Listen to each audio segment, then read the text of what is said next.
The state capitol, they're spending $1.2 billion on remodeling the grounds and the building. They have taken off a whole area. They're putting in a parking lot that is just going to be for legislators. They are removing a protest area that's been used for generations of Californians coming to the Capitol to make their feelings known about issues. All that is being taken away.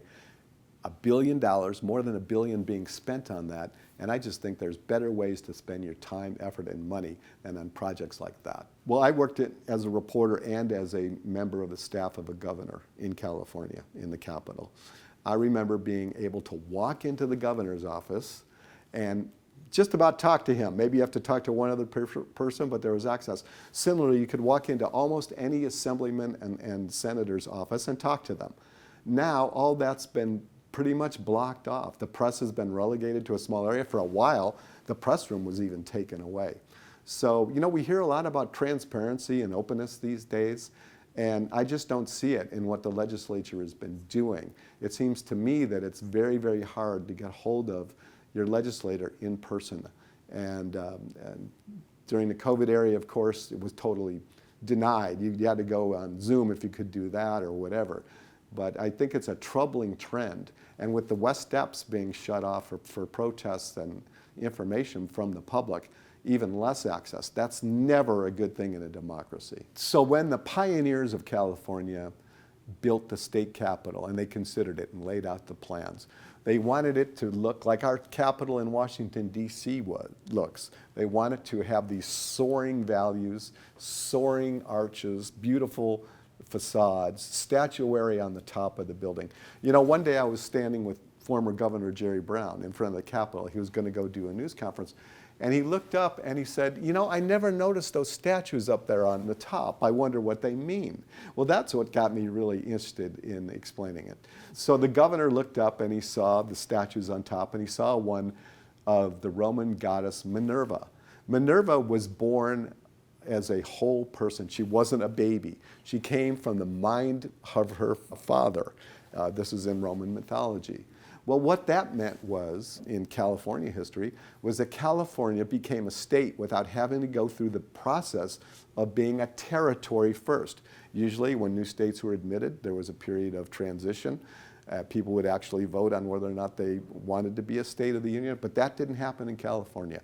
We gained statehood within a year and a half of people settling here, and so that Minerva represents California being born as a whole person, not having to go through an infant stage of government. So as they've gone about remodeling and removing statuary and other symbolic features of the Capitol, they had removed a beautiful statue of Christopher Columbus, Queen Isabella, and a page. It's actually called the Statuary Group.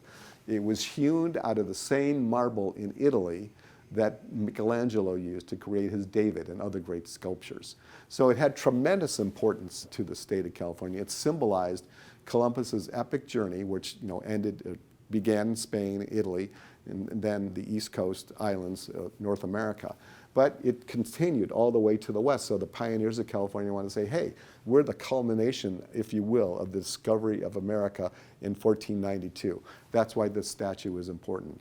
It was donated to the state by an early banker and gold miner and stood in there for many, many years until it was removed, because people say that Columbus was a colonizer.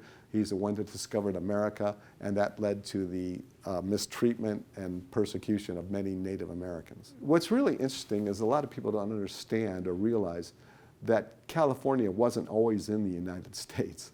Spain was actually the one that administered California for many, many years before the Mexican Revolution, and then Mexico ran it, California, before the United States.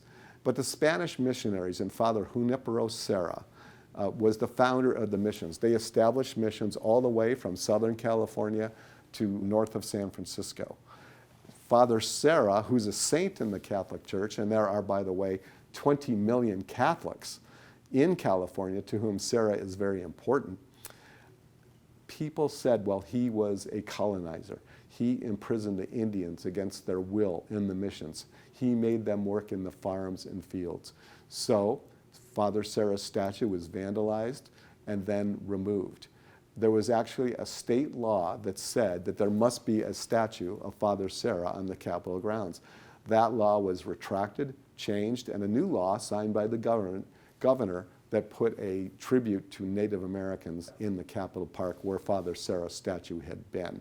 Now, I'm not opposed to recognizing Native Americans or putting a statue in Capitol Park to do that or whatever, but I question the wisdom of removing the legacy of a figure like Father Junipero Serra, who was so important to the development of the state of California. So what's happening recently in Sacramento and other cities across California and America has been what's called presentism. People are looking at the past through their own personal experiences.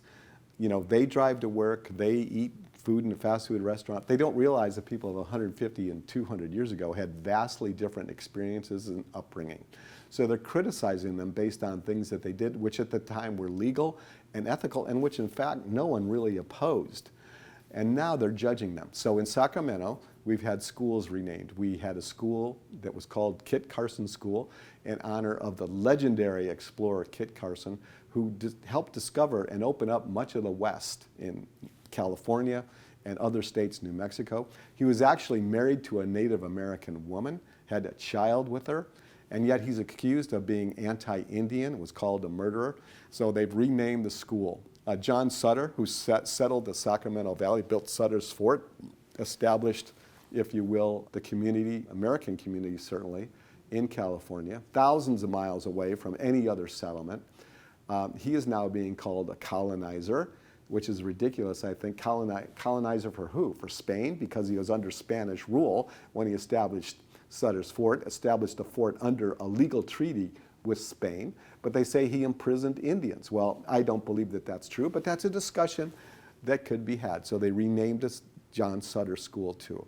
So I don't think that those things should be going on until there's been a full open discussion of them and all voices in the community heard and history hasn't been rewritten. People need to know who set our traditions and values so they can make the appropriate decisions going forward in the future. So in regards to the school renaming, again, if you want to do that, I have no problem with it. But is that what's really important? Those same schools have like 30% of their students reading at grade level, even less than that being able to do math at their grade level. That seems to me to be the places that people ought to be focusing on and working with students to improve those basic skills before they get off on tangents and spending effort, time, and money to change the name of a school. Reinterpretations of history are always good, but reinventions of history are not. And I feel like in many cases, the full picture is not being told. There's an effort being led by the ACLU and other groups to try to say that California was a slave state. California was admitted to the Union in 1850 as a free state. Leland Stanford, an early governor and mover and shaker in California's early history, was a friend of Abraham Lincoln's. He was a committed abolitionist. His brother had been kicked out of Ohio because he'd helped escape runaway slaves from the South. So why none of that is ever mentioned when they're trying to say California was a slave state is beyond me.